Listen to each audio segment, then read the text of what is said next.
hearing for PSTA's fiscal year 2023 millage and budget, as well as our rescheduled September board meeting to order. Commissioner Mayor Sareki, would you lead us in the Pledge of Allegiance? Thank you. Please rise. I pledge Allegiance to the flag of the United States of America and to the republic for which it stands, one nation, under God, indivisible, with liberty and justice for all. Thank you, sir. Welcome.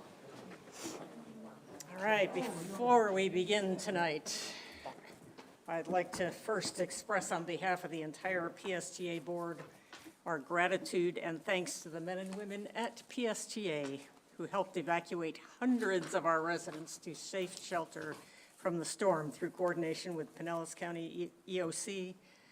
And they also moved all our nearly 300 buses and vans to higher ground at Countryside High School to ensure they weren't damaged. Amazing. And thank goodness. Of course, we are grateful that our community didn't get directly hit by the storm. And we've reached out to Fort Myers and Naples transit systems to offer assistance. Thank you to the PSTA team for your service, really. Now we have our second and final budget/millage public hearing. First hearing took place on September 14th. Let's see. The purpose of this public hearing is to receive public input and allow the public to ask questions concerning the authority's proposed millage rate and proposed operating and capital budget for fiscal year 2023. Tonight we will consider the final millage rate and the final 2023 budget. Copies of our proposed fiscal year 2023 budget, PSTA budget, are in our packet and available if you have not already obtained one. The proposed 2023 budget totals $158,016,200, with an operating budget of $113,276,130 and a capital budget of $44,740,070. PSTA's fiscal year 2023 proposed millage rate is unchanged at 0.7500. The fiscal year 2023 rolled back rate is 0.6675. The fiscal year 2023 proposed millage rate of 0.7500 is 12.36% higher than the rolled back rate. PSTA's millage rate limit is 0.7500, which we've been at for 7 years. The proposed property tax rate is used to fund the fiscal year 2023 budget. Brad. I don't have my thing here. Okay, sorry. Good evening.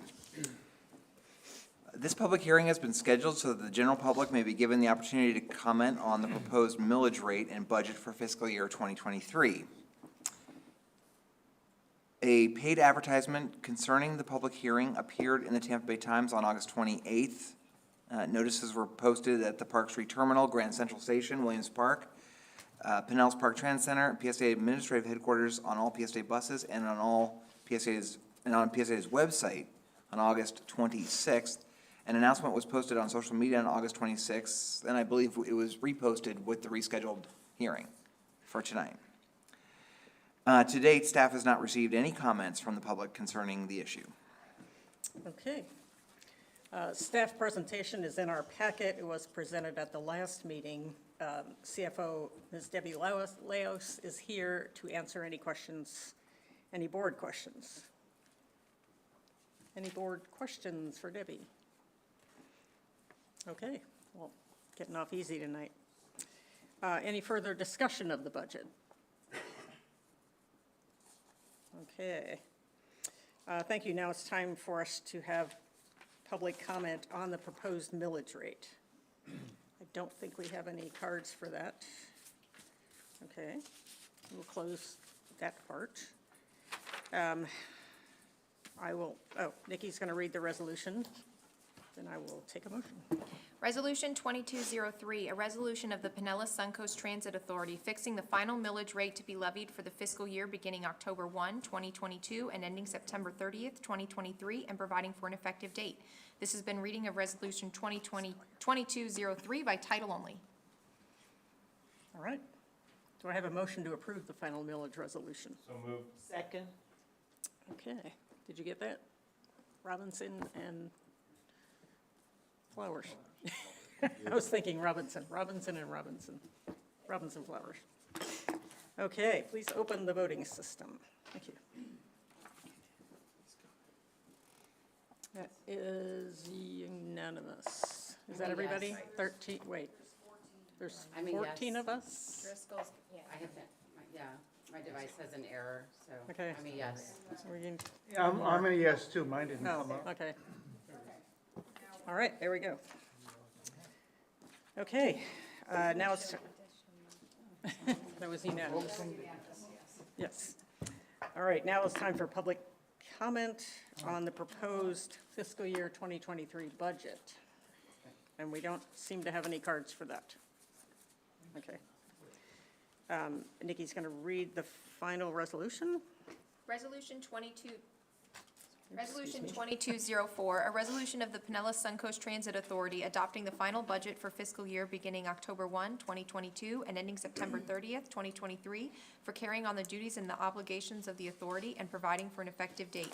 This has been reading of Resolution 2204 by title only. Okay, do I have a motion to approve the budget resolution? Move approval of the budget resolution. Second. Okay, you got that? Thank you, ma'am. Please open the voting screen system, whatever.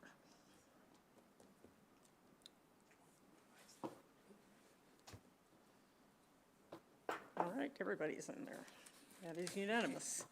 And that concludes the public hearing. Next up, we have awards and recognition, our leadership PSTA class of 2022. Trish.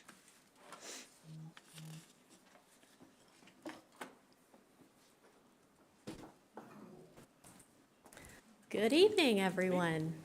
I'm Trish Collins, the Director of Human Resources, and this is one of my very favorite things that I get to present to the board each year. As you may know, Leadership PSTA is our premier leadership development program for high potential employees here at PSTA. It's an intensive year-long program. Requires a lot of commitment. There's coursework, there's mentoring, and there are applied projects that benefit both PSTA as an organization and also specifically outreach and benefit our community. Since Brad conceived of this Leadership PSTA program in 2016, we've graduated 35 PSTA employees, many of whom have grown into higher levels of leadership, including into our executive team. It's been very successful.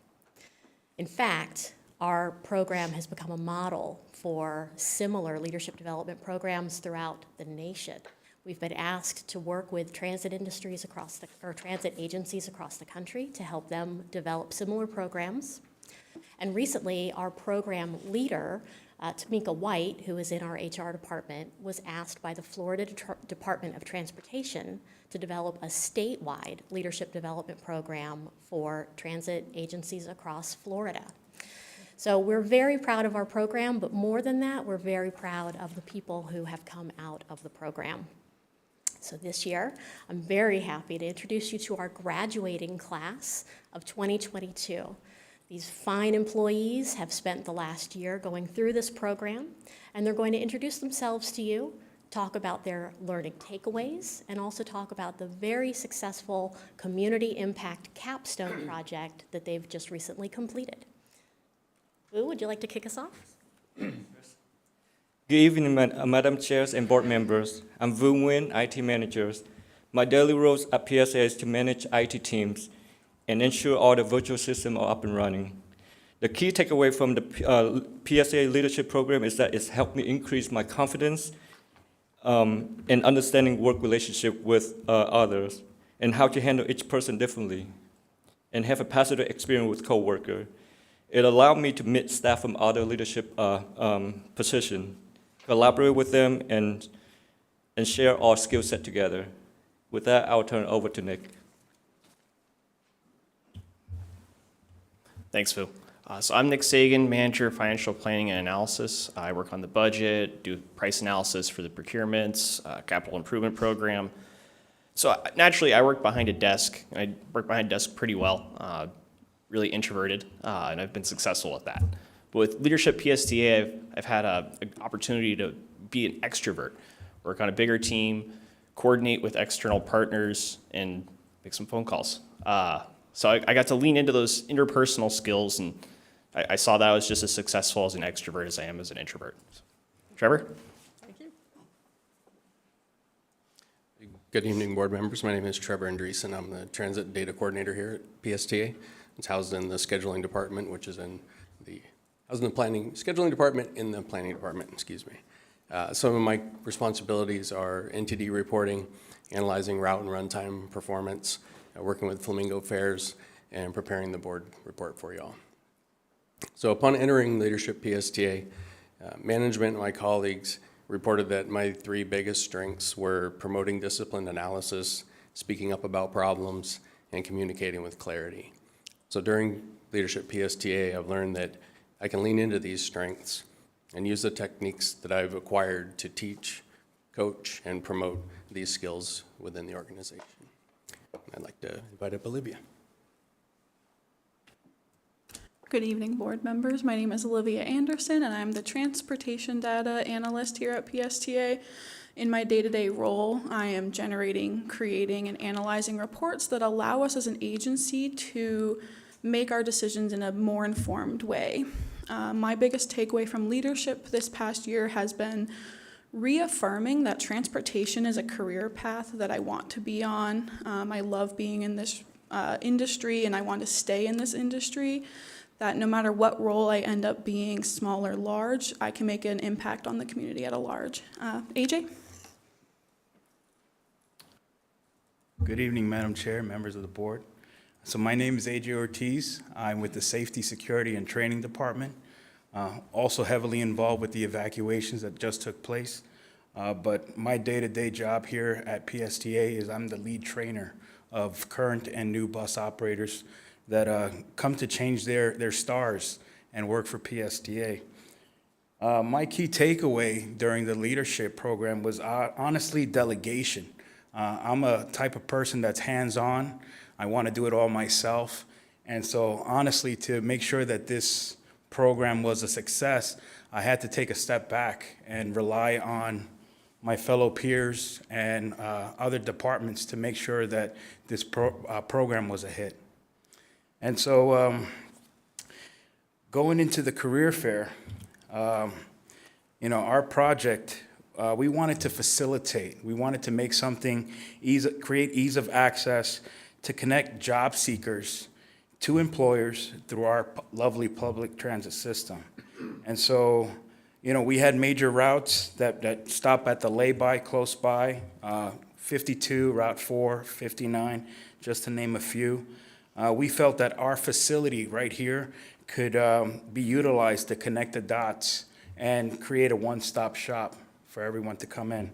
So if you could just imagine for a second, all tables, all chairs cleared out by yours truly.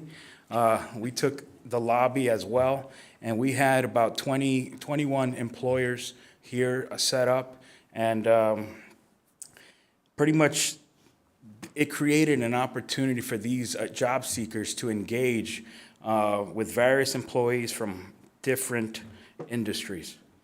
And I'd like to turn it over to Vu and Nick with the results. Thanks, AJ. PSA helped a rider connect from their house to the jobs along our high ridership route. We also did a lot of marketing directly to our bus riders and online advertisement. We met our goals and had 21 employees participate in our event. And here are a few vendors' logo at our career fair. Thanks, Phil. So at the career fair, we had 54 job seekers attend. All the feedback we received from CareerSource Pinellas and the employers that attended was this was an overwhelming successfully attended event, one of the better attended events that they've been in a while. The job seekers were incentivized to come with like a $10 preloaded Flamingo Fares pass, so that way they compensated for them getting to the event.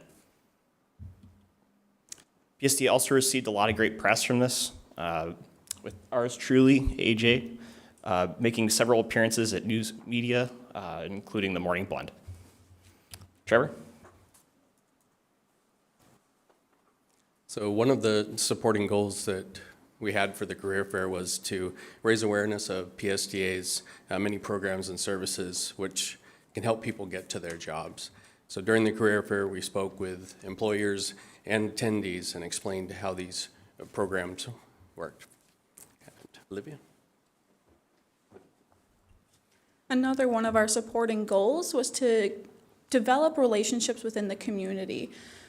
We further developed our relationship with CareerSource Pinellas by working with them to learn how to run a career fair, as they seem to be the best at it.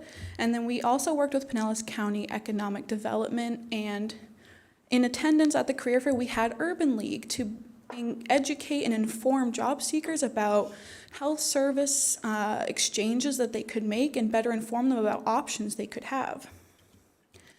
This was not a career fair promoting just us, just for bus operators. This was a career fair for anyone in Pinellas County. We advertised to our riders, but we also advertised to the county at large. Anyone who was seeking a job was more than welcome to attend.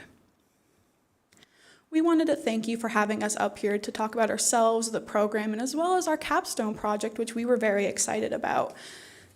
We also would like to invite you to our graduations sometime in November. The date is not solidified, but when the details come out, we'll make sure to send that to you to celebrate with us for all of our hard work.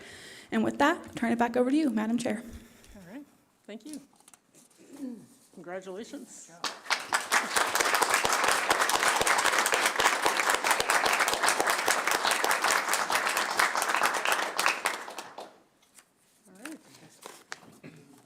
All right. Now's the time for public comment on consent items or items not on the agenda. For those who would like to speak, you should fill out one of these green cards and give it to Rachel. And we have one person here who would like to speak, and that is Cassandra Davis.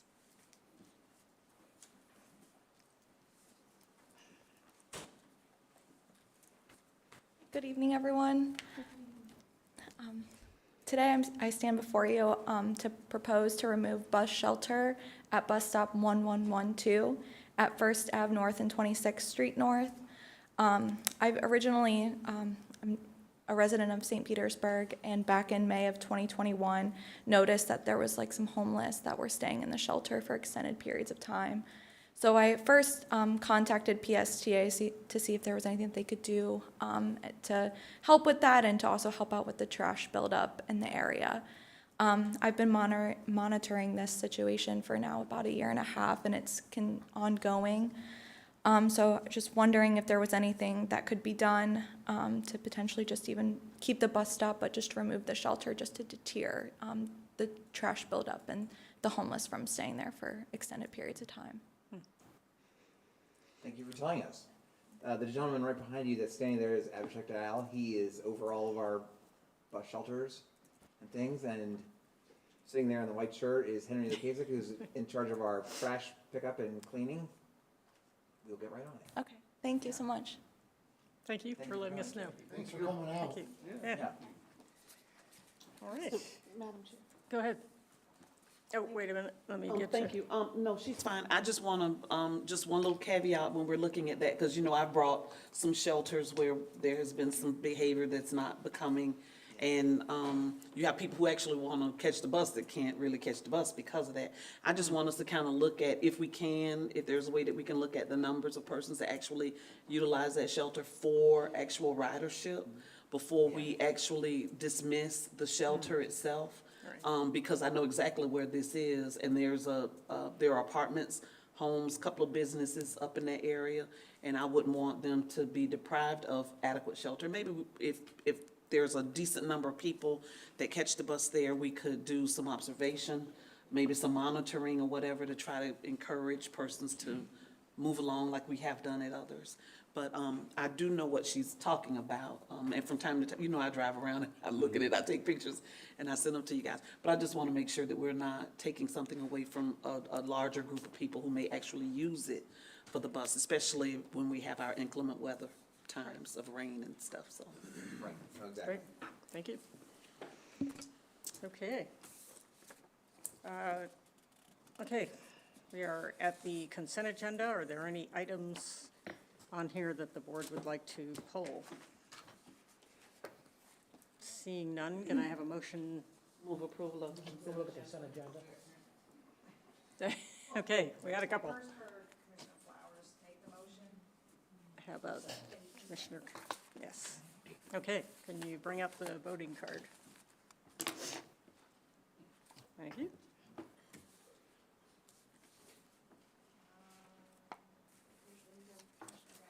Somebody missing. Okay, you got it. All right, thank you. That is unanimous. Okay, we have committee updates. Transit Riders Advisory Committee, Mark O'Hara, is he online here? No? There he is. Oh, there he is. I think we're muted, maybe. Yeah, we can't hear you.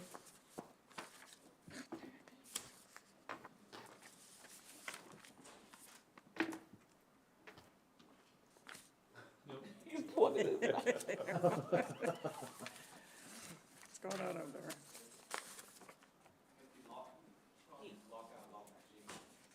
there? Oh.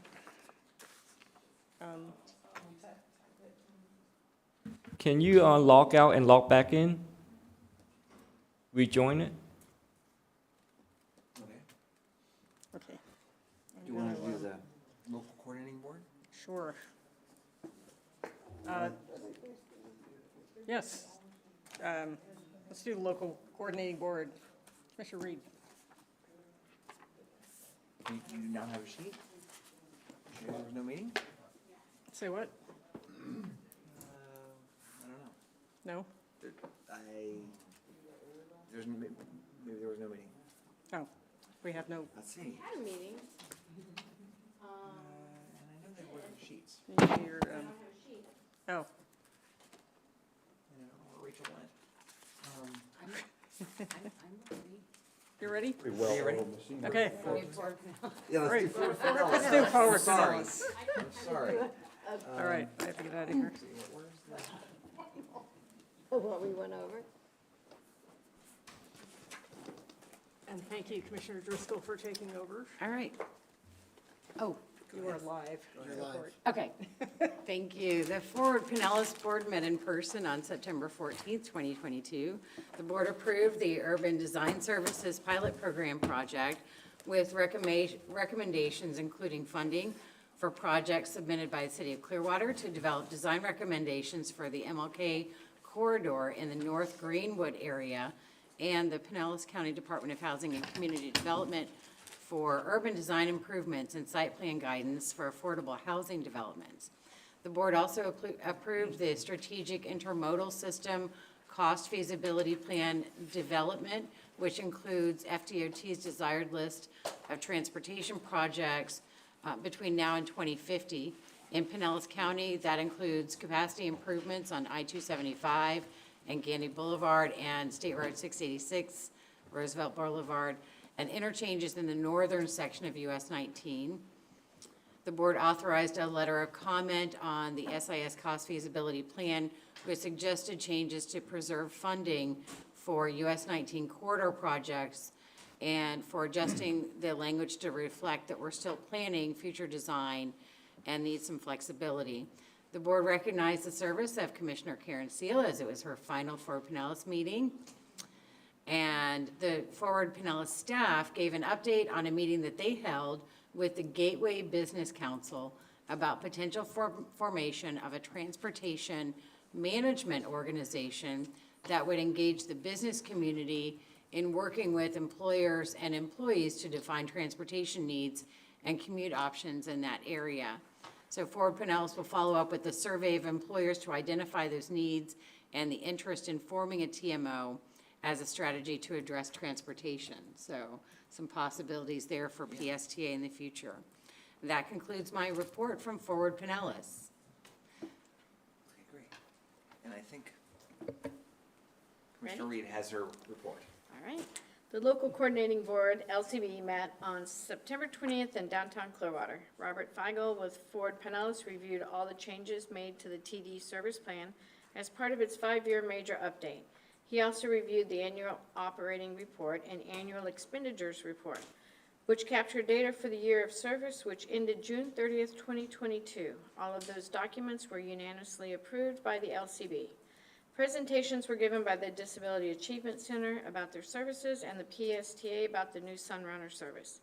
The LCB appointed 3 members to serve on the Community Transportation Coordinator, CTC, Annual Evaluation Subcommittee, which will meet in October. The next LCB meeting will take place on November 15th at 9:15. Thank you. Thank you. And so are we skipping track then? Mark is on. Oh, we have, I can hear him faintly. Let's try we have Mark on a little bit. Yeah. Are, I Are heard we him able to- faintly. I heard him say, "Can you hear me?" yeah. Are we able to adjust that volume on either end?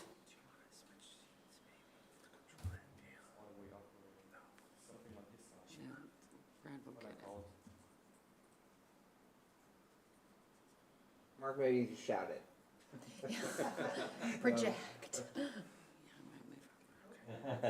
Oh, now we can hear him. Now he's. Up high, very high. Keep it up. Someone can. Unless Brad. Give a copy of his report. Just call him, maybe using his phone and not his face. Or we can just include it in the packet, I guess. I guess if he's not able to. You can call my phone and I can put it right here and Right, just so, temporary right now. Because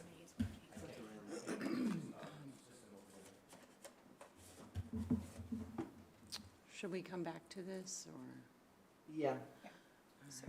Commissioner Flowers, did you have the T-Barter report? Yes, ma'am. All right, go ahead. Yes, Madam Chair. So T-Barter had a very interesting meeting. It was really scheduled as a form of a retreat/work session to talk about ways that we could look at reorganizing T-Barter so that it would remain, because T-Barter has certain functions that other planning organizations do not have, such as being able to acquire funds through the tolls that are collected and some other things. And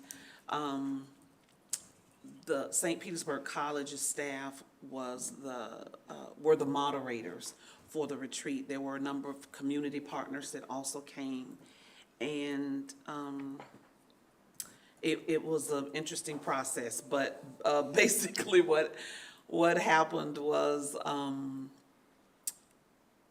we know that we have to come up with either reorganizing T-Barter or looking at some funding sources that would keep T-Barter alive, or T-Barter may not be in existence at the end of 2023 or early 2024. The budget that we currently have, we suspended our contract with our federal lobbyist to assist in saving some money, and we provided some other cutbacks or lean-ins, if you will, to try to help in some areas, because of course we did not get the funding from the state that we had requested. Unfortunately, our partners across the Bay continue to not participate on a regional level. And so we're finding it difficult to continue to operate at the same level. Our budget is 17% less than the budget for the previous year, but we'll be able to sustain all current positions and activities that we have on the books through the 2023 budget. So we did in fact pass our 2023 budget. Work will continue on the US 19 regional BRT study. We're very grateful to have Secretary Gwynn at the table with us as we're discussing the different studies and hopeful projects.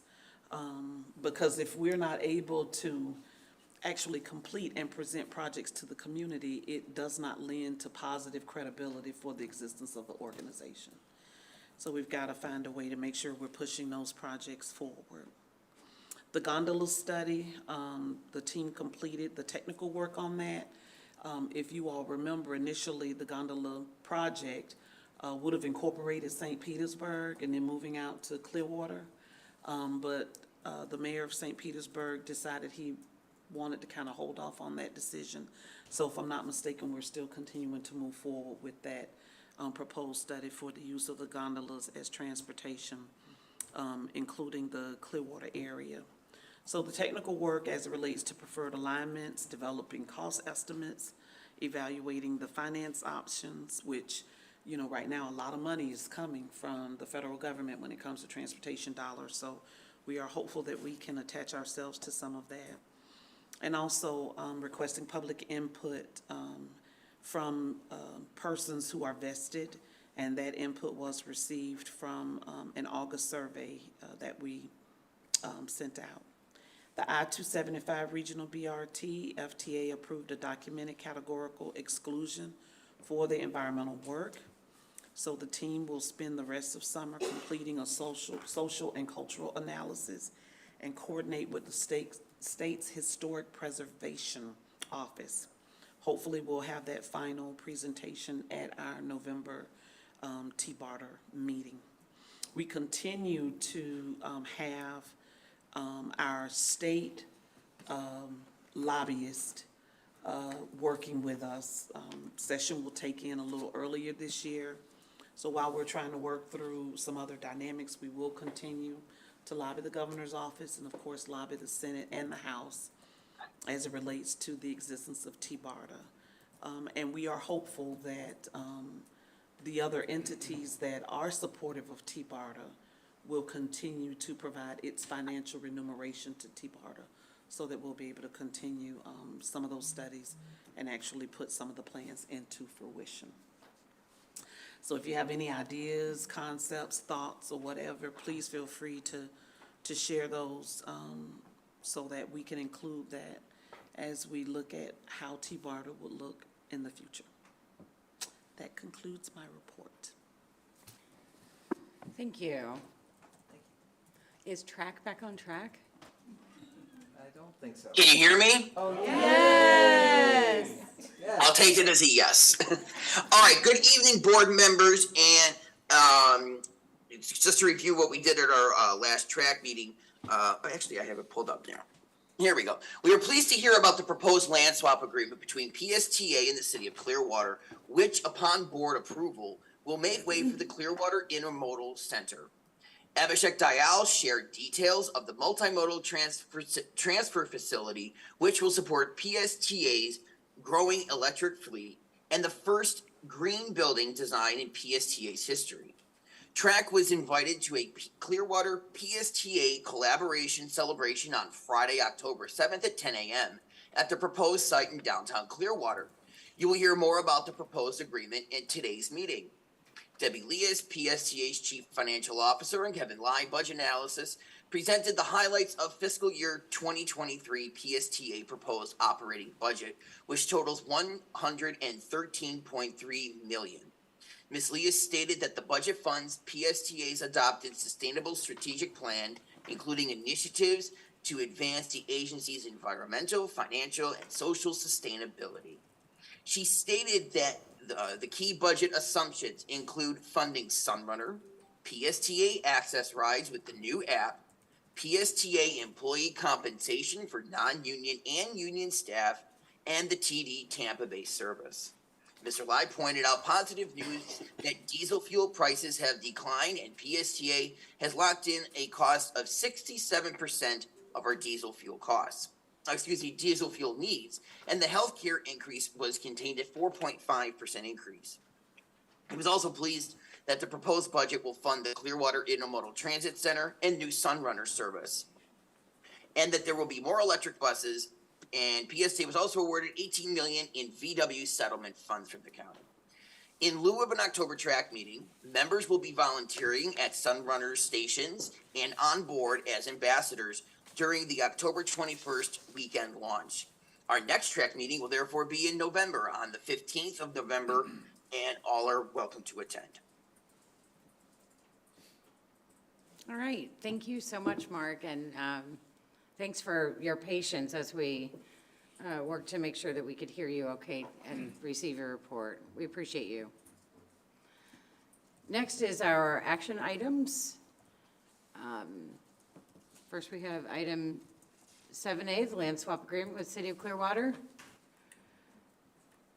PSTA's Director of Project Management, Abhishek Dayal, will introduce this agreement. Good evening. Good evening, Madam Vice Chair and members of the board.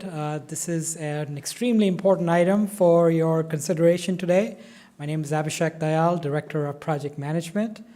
And this item is a land swap agreement with the City of Clearwater, and the recommendation is to authorize the CEO to execute a land swap agreement with the City of Clearwater for the purpose of constructing a new Clearwater Transit Center project. So what you're looking at here is the in downtown Clearwater, our Park Street terminal, which we currently use our facility to operate our services out of, is located in downtown, and we're looking to swap that land with the city parcels located just on the outskirts of downtown, located between Court and Myrtle, or Court and Myrtle Streets, shown in green. And the terms of the agreement, we've been working with the city for quite some time now, and the terms of the agreement is that it's going to be an even swap between the two properties.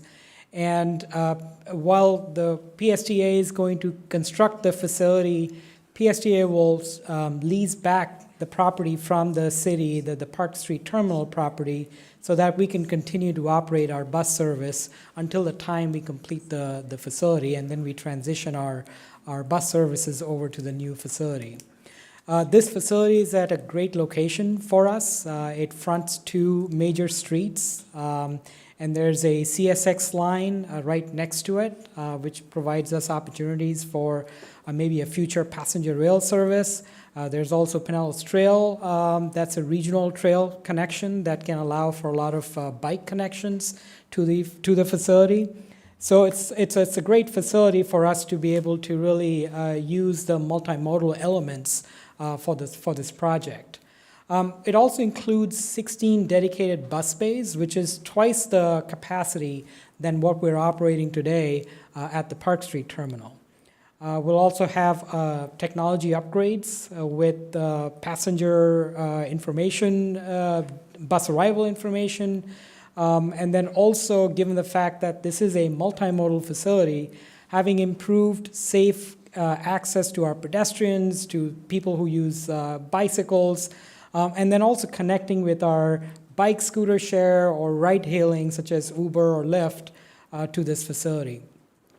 And then we're going to obviously accommodate our growing fleet of electric fleet, including charging infrastructure so that our electric buses can charge at this new facility. And then finally, to top it off, this is going to be our first LEED certified facility in keeping with our sustainable strategic plan. So we're really excited about the design and some of the amenities that this facility would offer to our riders. The total project cost is $44.5 million, which has increased from what we had before. So as one of the stipulations with the City of Clearwater on the land swap agreement is that we have to demonstrate that we can show that we've been able to secure the additional funds for this project. So what you're looking at here on the slide are all the funding partners. Really happy to announce that we were successful finally after several attempts within the county to get $20 million for this project, which is almost half the cost or half the funding for this project. And then the other thing I'll point out is we are in discussions with Pinellas County for securing those additional funds that we need to close that funding gap. And that discussion is being led by our Chief Financial Officer, Ms. Debbie Leas. And we hope to have that discussions concluded so that we can complete that funding package. So what the next steps are, assuming the board takes action today, the City of Clearwater will be taking action tomorrow evening. And then on October 7th, on Friday, and I'll talk a little bit more about that, we'll have a celebration with basically commemorating our partnership with the City of Clearwater on this project.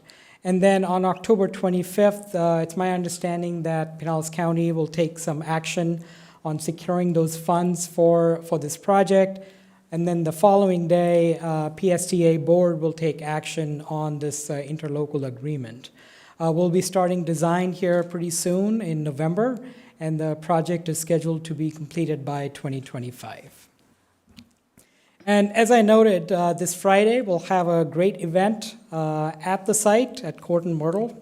You all are invited at 10 o'clock, and we will commemorate our growing partnership with the City of Clearwater that we've come this far on this project. So hopefully we'll see you all there. And so just going back to the recommendation, again, it's to authorize the CEO to execute a land swap agreement. This item was heard by the Finance Committee and was unanimously approved. With that, I'm happy to take any questions.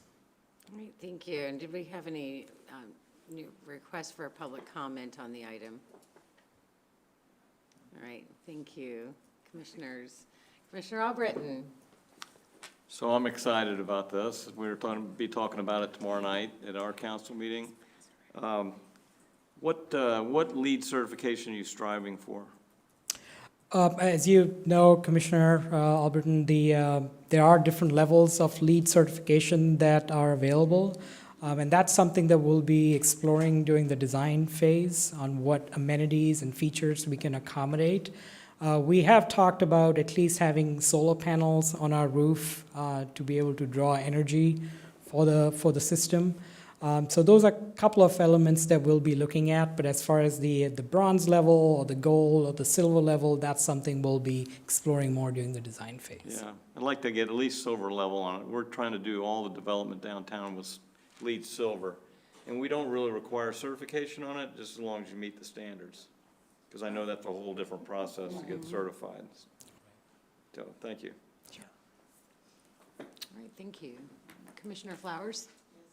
Madam Chair, thank you. I just want to thank Commissioner Albritton for the work that he has done and the role that he has played, serving as like the intermediary, if you will, correcting the information, as it related to just, what it meant for the land swap and the role that the Clearwater Commission put forth versus what was kind of out there floating in the public that wasn't necessarily accurate, especially when it came to the county, when we were trying to figure out what we would do. So I just want to thank you for the role that you've played because you've been, I think, instrumental in making this happen. So thank you.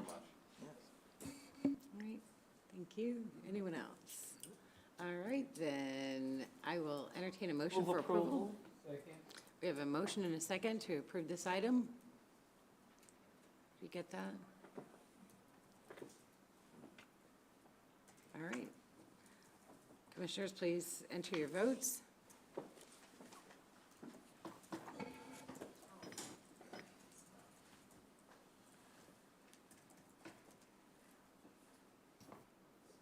We have.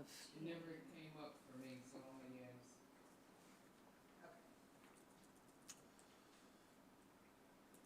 Yeah, we're done. Is that it? That's it, yeah. Okay.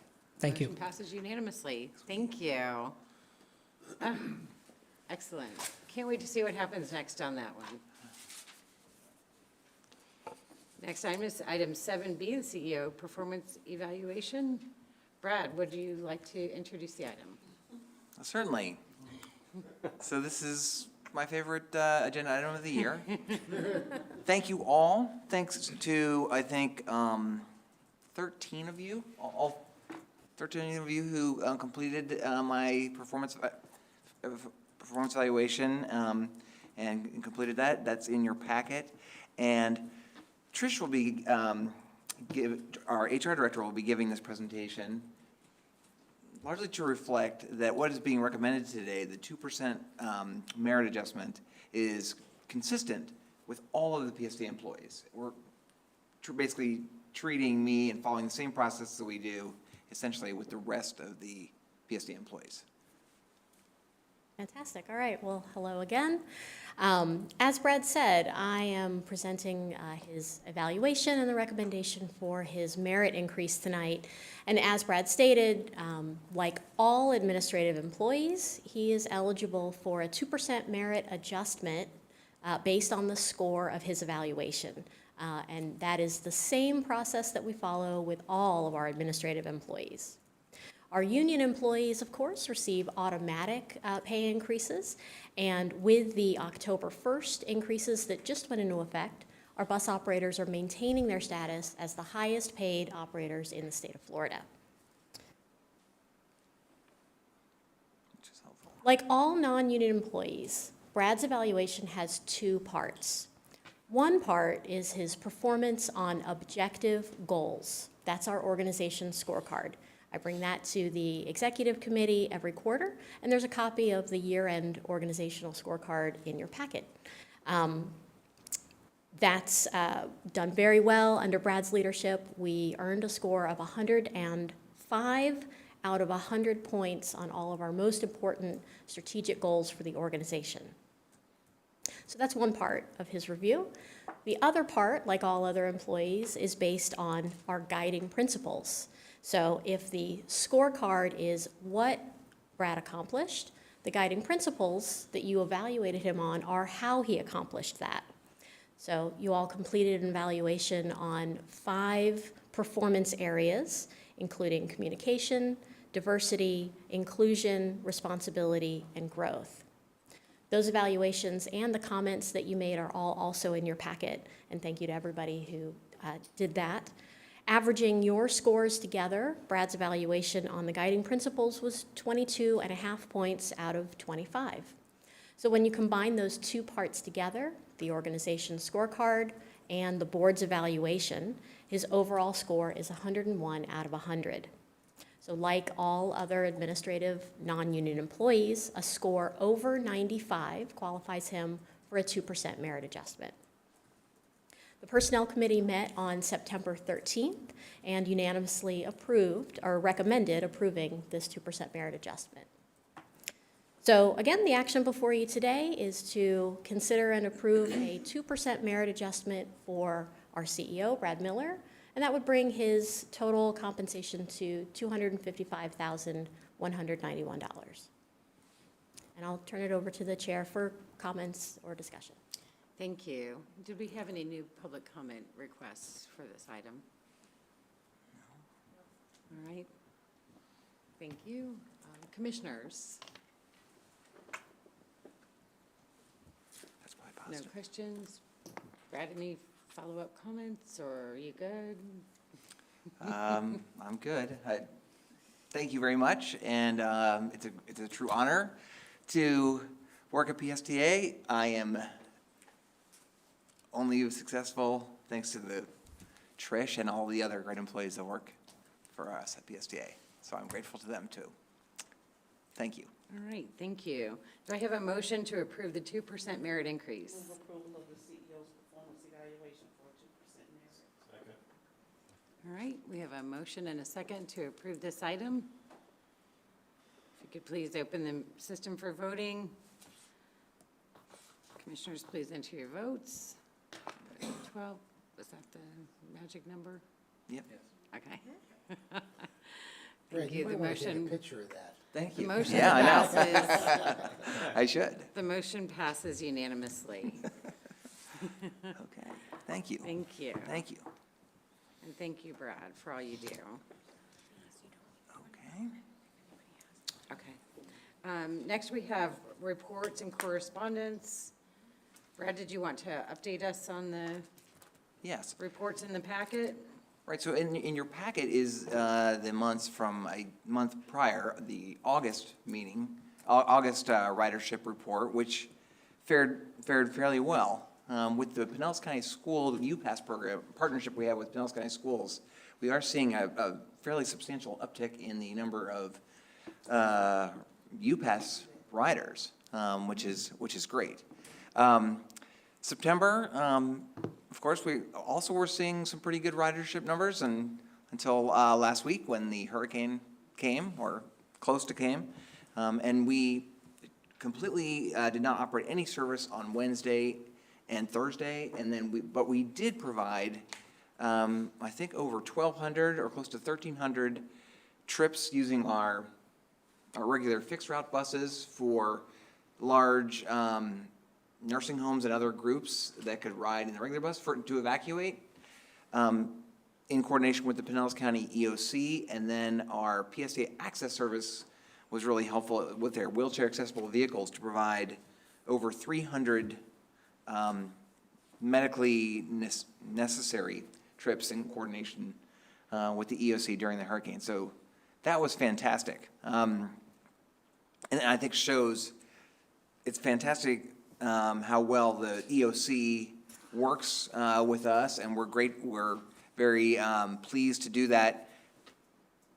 AJ, who is just leaving there, is part of our safety team that mans the EOC. PSA has a position at the EOC coordinating requests from usually nursing homes or other areas where people don't have cars and can't evacuate, that are in the evacuation zone. Speaking of that, of course, as we all know, that we were very grateful and lucky to not have the storm directly hit us. We do have a bus parked outside. We are going to, in coordination with all of the transit systems in Florida, do a donation program with our riders to load up, hopefully, a full bus of essential needs for Lee Tran, which is the Fort Myers transit system, I guess has really reached out for the most need, and then also the system down in Naples, which is run by Collier County. And so that bus will be filled with good stuff, and then drive on down there to Fort Myers in about a week after we collect it from the riders. So we'll keep you posted on that. But that pretty much concludes my report on the performance. Just moving on to the upcoming meetings and activities. Again, as Abhishek was describing, thank you for our side of the approval of the land swap agreement, and then I'm confident that the City of Clearwater will do the same tomorrow. We'll celebrate that on Friday. You're all invited. And then a little later in the month, the county commission will be considering providing, again, as Abhishek described, we're going to go through the whole design process and hopefully come up with a estimate at the end of the design that is as efficient as it possibly can be to limit the amount of funding that the county would have to provide to make sure that we have enough funding to bid the construction out. But that will be identified hopefully by next spring. Right before that, of course, is our big day down in St. Petersburg for the launch of Sunrunner. So we're extremely excited about that. Again, you are all invited. You're invited to all three of the fantastic events we're having on Thursday, October 20th. Thursday, hopefully this is on your calendar. 2 o'clock down at 5th Street and 1st Avenue North in St. Petersburg is when we're having our ribbon cutting event. We're very excited to host or welcome the Federal Transit Administrator for the US DOT, Nuria Fernandez. She will be here, and I'm very excited that she's coming. A number of other folks from the Federal Transit Administration who have provided about half the funding for the project, and the Florida DOT, which is another big partner, will all be there. Hopefully all you will be there. We've invited all PSTA board members and all former PSTA board members to the ribbon cutting, so that I think we'll see a lot of great friends there. And immediately following that, we will have an inaugural ride. And there will actually be many inaugural rides, all the buses will leave from there and ride the Sunrunner route to the beach to a reception at the Dolphin Beach Resort from 4 to 6 p.m. There will be, all the Sunrunner vehicles will be used and will take you back to your car all throughout the reception. So you're certainly invited to attend that. Then on Friday is the actual big opening day. 6 a.m. the service starts for the general public. And PSTA and TRAC, and hopefully some board members, I understand, who might live near the Sunrunner, will all be volunteering at the stations, and riding the Sunrunner vehicles themselves to welcome our new customers. We will be incredibly welcoming to the first approximately 500 customers. We're running this special little kind of Willy Wonka thing. The first 500 customers will get a Sunrunner Gold Card. And these, you have to ride to get it. And the Gold Card we've worked out agreements with businesses all up and down the Sunrunner line to get some pretty good deals at different restaurants and other businesses along the Sunrunner line that you can get with your Sunrunner Gold Card. So that's sort of our first promo. We have the marketing team is working overtime on other ideas to promote our Sunrunner. We're very, very excited. I was down at the St. Petersburg Chamber of Commerce early this morning, and I got them all excited. They're all going to be there. So it'll be a great day. The 21st through the following weekend. The following weekend is the 31st, Halloween. And we will be helping to sponsor the Halloween on Central event that is in its second year, where they close off Central Avenue and have sort of a street festival wearing Halloween costumes. And we will welcome all the ghosts and goblins on the Sunrunner to go from one end of the festival to the other during the event. And we'll be doing a whole bunch of promotions of Sunrunner for Halloween then. So it's a pretty exciting month in the month of October. Plus, we'll have a board meeting in there too, with a lot of exciting stuff. All right. Is that it, Brad? That's it. Okay, great. Is there any other business to discuss at this meeting? Do we have any board member comments? All right, the next meeting of the PSTA board is October 26th at 9 a.m. Yeah. Seeing that we have no further business, this meeting is adjourned. Thank you, everyone. Great. He's like the Foley artist. I did the thing and, yeah. Thank you. Three of us were almost. I love it. I know. The Sunrunner thing starts at 2. You're going to policy. And it goes out to the reception. Oh, you're a big guy. You're zooming, I know. Let me show you. I went last time. Yeah, so did I. Yeah, I know.